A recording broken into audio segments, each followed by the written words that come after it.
Bonjour à tous. Dans cette vidéo, nous allons voir les principales qualités de la déesse, mais aussi du dieu. Pour ce faire, nous allons nous référer à un texte sacré qui date du VIe siècle avant notre ère. Ce texte parle de la déesse comme de l'être suprême, la voie, le chemin. Le texte en question n'est autre que le Tao Te Ching du philosophe chinois Lao Tzu. On voit dans ce livre, au chapitre 6, que le Tao est appelé la Grande Mère. Et au chapitre 25, on voit que c'est la mère de l'univers qui est appelée Tao, à défaut d'un meilleur nom. On comprend par ces mots que le philosophe n'a pas reçu le nom Tao de la part de la déesse, mais que c'est lui qui l'a défini ainsi.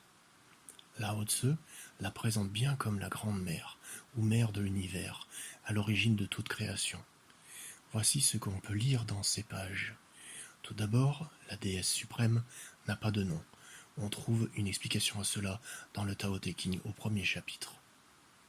Le Tao, la déesse, qui peut être exprimée, n'est pas la déesse éternelle. Le nom qui peut être nommé n'est pas le nom éternel. L'indicible est éternellement réel. Nommer est l'origine de toute chose particulière. Autrement dit, la déesse ne se définit pas par un nom. Autrement, elle ne serait pas universelle. Au chapitre 4 du Tao Te Ching, on voit que la déesse est telle un puits, sans cesse utilisé mais jamais tari. Elle est comme le vide éternel, empli d'infinies possibilités. Elle est cachée mais toujours présente. Personne ne lui a donné naissance. Elle est plus ancienne que les dieux. On voit au chapitre 5 que la déesse ne prend pas parti. Elle a donné naissance à celui qui a tort comme à celui qui a raison. La déesse est comme un soufflet. Elle est vide, mais infiniment capable. Plus tu l'utilises, plus elle est féconde. Au chapitre 6, la déesse est appelée la Grande Mère. Vide mais inépuisable, elle donne naissance à des mondes infinis. Elle est toujours présente en toi, tu peux l'utiliser quand bon te semble. Au chapitre 7, la déesse est infinie, éternelle. Pourquoi est-elle éternelle ? Elle n'est jamais née. Ainsi, ne peut-elle jamais mourir. Pourquoi est-elle infinie ? Elle n'a pas de désir pour elle-même. Ainsi, elle est présente pour tous les êtres. Au chapitre 8, on lit que le bien suprême est comme l'eau qui nourrit toute chose sans en avoir l'intention. Ainsi, elle est comme la déesse. Il faut comprendre par là que la déesse est le bien suprême. Au chapitre 25, la déesse est présentée comme suit. Il y avait quelque chose de sans forme et de parfait avant que l'univers ne fût né. Serein, immuable, infini, éternellement présent, c'est la mère de l'univers. À défaut d'un autre nom, je l'appelle le Tao. La déesse est grande. L'univers se règle sur la déesse et le dieu. La déesse et le dieu ne sont réglés que sur eux-mêmes. Au chapitre 28, on lit que « Si tu accueilles le monde, jamais la déesse ne te laissera et tu seras comme un petit enfant. Si tu es un modèle pour le monde, la déesse sera forte en toi et rien ne te sera impossible. » Au chapitre 32, on voit que la déesse ne peut être perçue. Elle est comme un petit électron qui contiendrait d'innombrables galaxies. Toutes choses reviennent à la déesse comme les rivières se jettent dans la mer. Au chapitre 25, on voit que celui qui est centré dans la déesse peut aller où il le désire, sans danger.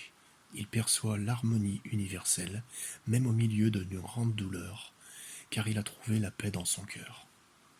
Au chapitre 41, on voit que la déesse ne se trouve nulle part, pourtant elle nourrit et complète toute chose.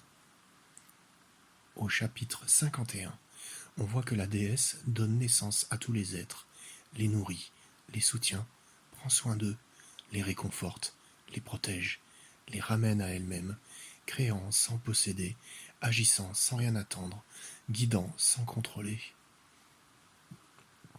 C'est pourquoi l'amour de la déesse est dans la nature même des choses. Au chapitre 52, on voit qu'au début était la déesse et le dieu. Toutes choses en jaillissent, toutes choses y retournent. Au chapitre 54, on lit que ce qui est campé dans la déesse ne peut être déraciné. Qui étreint la déesse ne peut être anéanti. Laisse la déesse s'exprimer dans ta vie et tu seras authentique. Laisse-la s'exprimer dans ta famille et ta famille s'épanouira.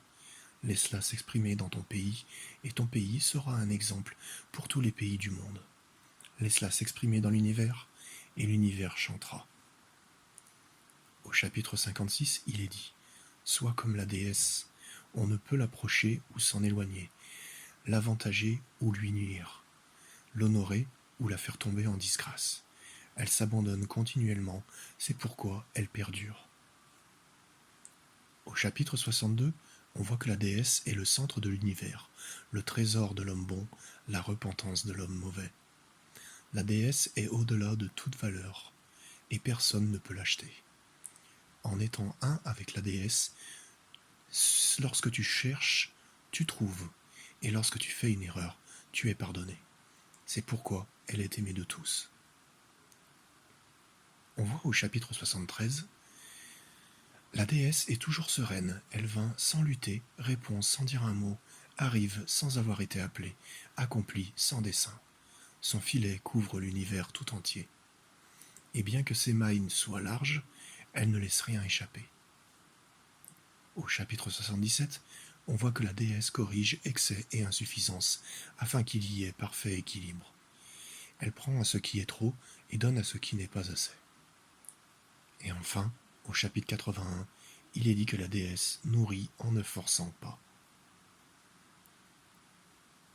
Pour conclure, rappelons que si l'identité du Tao est assimilée à la Grande Mère, c'est-à-dire la déesse, en tout premier lieu, le Dieu, bien que dissimulé, n'est pas absent. Et tous les extraits du Tao Te Ching qui ont été cités plus haut s'appliquent également au Dieu. Ainsi, on peut lire au chapitre 42 « Toutes choses sont adossées au féminin et font face au masculin. Quand masculin et féminin se rejoignent, toutes choses s'harmonisent. » Voilà. J'espère que cette vidéo aura été utile et que vous pourrez ainsi entrer plus facilement en contact avec la vraie déesse mère et ne pas vous faire piéger par une entité usurpatrice. Que la bénédiction de nos créateurs soit sur vous. Au revoir.